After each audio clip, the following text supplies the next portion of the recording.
Thank you, Ilya, for sponsoring the Daily Smash. This is a terrific wine. We want you to try it. We promise you're going to love it. And you can get it at Ilya.com and use the discount code Rick and Kelly 10 for 10% off at Ilya.com for Ilya wine. Plenty of varieties, something for everybody, and it's awesome. How great is that wine? It's delicious. It's amazing. It's sexy. It's fruity. It's good. It's delicious. So the other amazing thing that happened today was our pickleball permit being tentatively issued, right? They voted unanimously. Well, they put a cease and desist on us where we couldn't play. Okay, so we haven't spoken about this. We kind of kept it on the down low. It's a very long story. It's a long story. We're going to talk about this on the Patreon. Get in depth with it right now. On a Rick and Kelly show on Patreon.com, we're going to give you all the details. But we're going to give you a little short version. So go ahead. So here's how it started. Okay, we bought this house in Palm Desert and we wanted to put a pickleball court in the backyard. Gut renovated the place. Had a couple of guys come in and give us estimates on the pickleball court.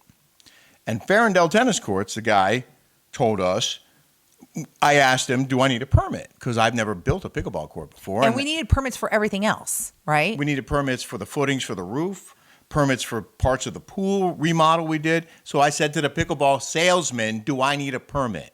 And he said, nope, not unless you're putting in lights. And if you have a 10-set footback. Well, we knew what the setback was. But he said he knew the setback. So we trusted what Farendale Tennis Courts told us. Right. We believed them.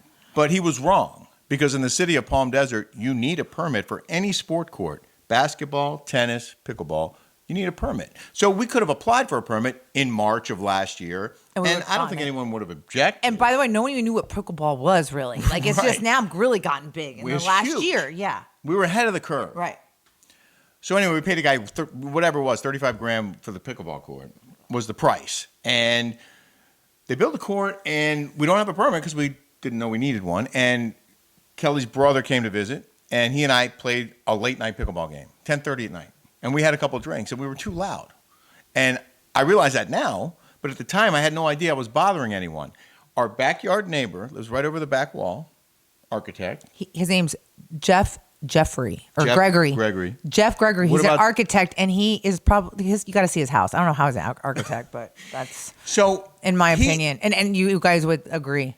He and I had already exchanged numbers. We knew each other, and so. But he was nosy. He was like tool time. He kept looking over and wanting to know every little intricacy that we were doing in the backyard. But what I didn't know is that night he had come home from the hospital with a brand new baby, his newborn baby. That night was his first night home, and her brother and I are making all kinds of noise in the backyard. So in that situation, the right thing to do would have been to call or text me and say, "Hey, I just got home from the hospital with a new baby. Can you keep it down?"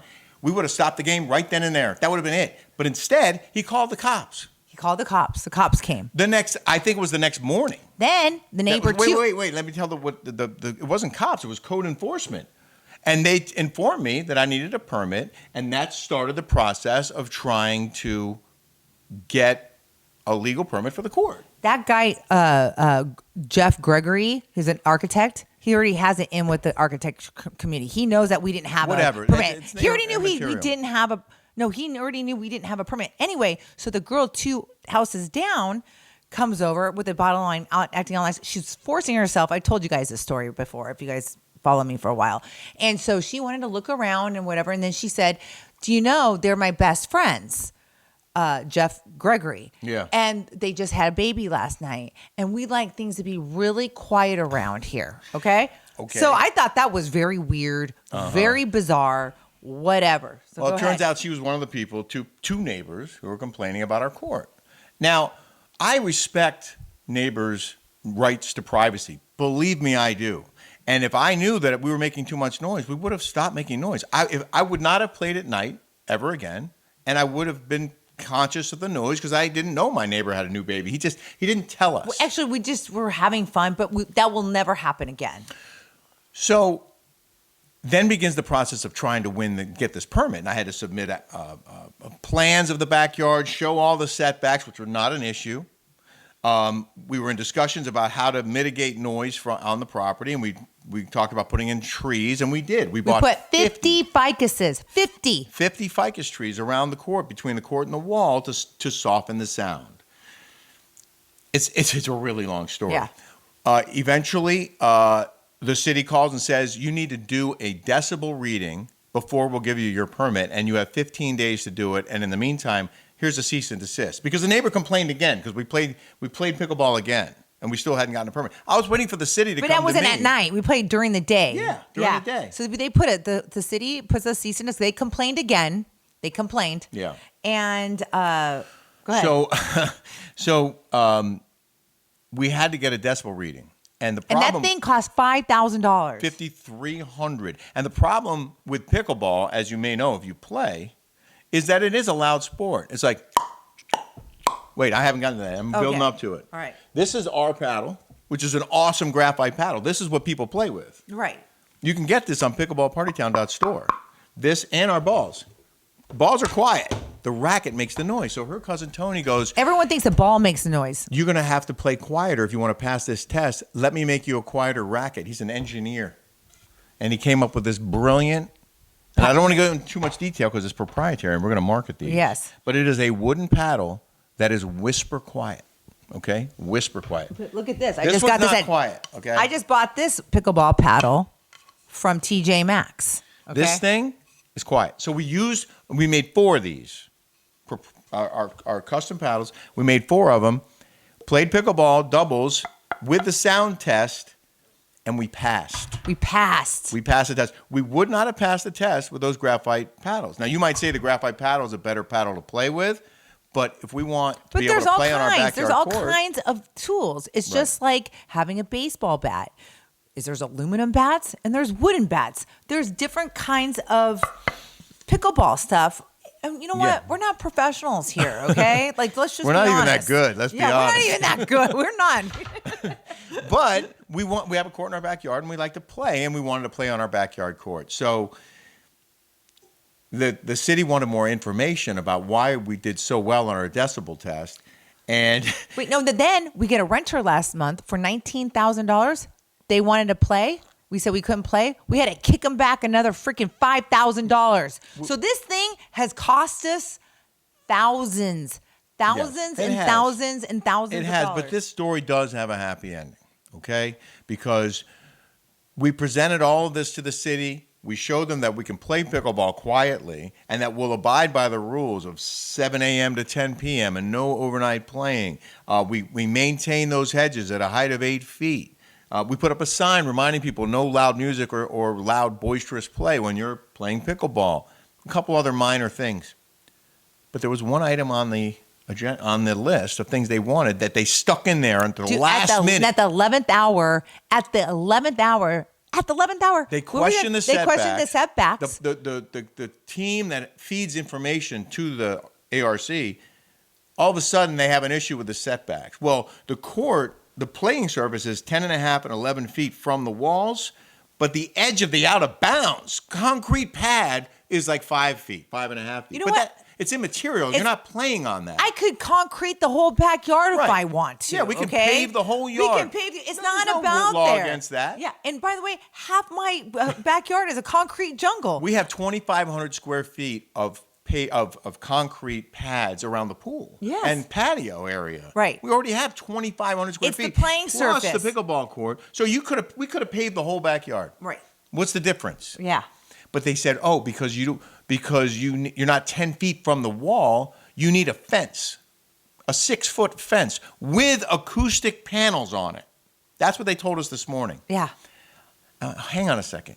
Why would I need to put acoustic panels on a fence when I've already proven that I'm playing under the decibel requirement that the city has? 55 decibels. We were at like 50, 52, 54.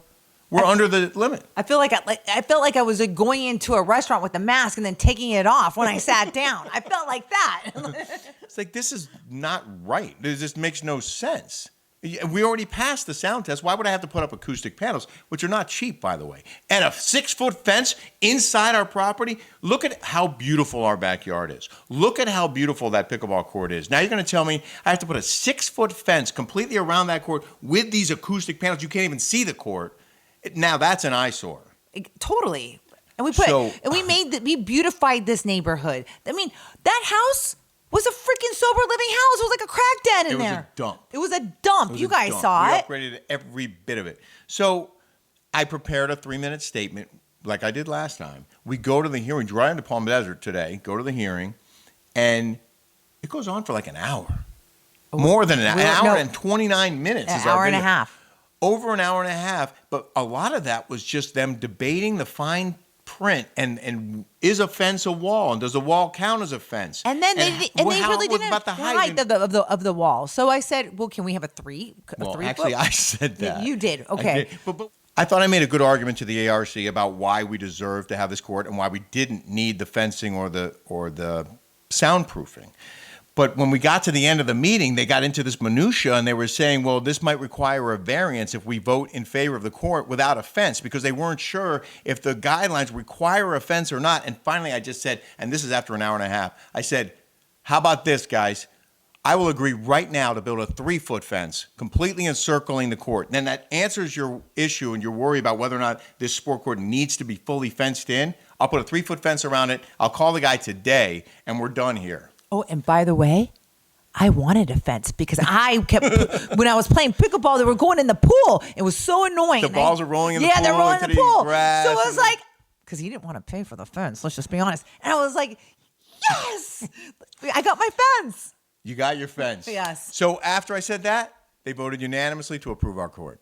So you and I, baby. But I have to, I want to share with you guys this Jeffrey Gregory. I never trust a guy with two first names. It's like Talladega Nights, okay? Jeff Gregory, and his Jeff is with a G, so that's why it's like GG. It's like weird. So he hates us, okay? Everyone else loves us, all right? But he has a vendetta against us, and that Kimberly does. And she's 2 houses out. She can't hear crap because our decibel that we almost paid $6,000 for told us there's no way she could hear. She's just one of those people that complain, like San Francisco, if you guys know what I mean. And so I think the point of the story is Jeff called in. Our neighbor Jeff, the one that complained, that made us pay thousands and thousands of dollars, called in, and this is what he said. First member of the public is Jeff Gregory. Mr. Gregory, you have 3 minutes to speak. Thank you, commissioners. My name is Jeff Gregory. I don't need all 3 minutes. I have one comment and I have 2 questions for the commissioners.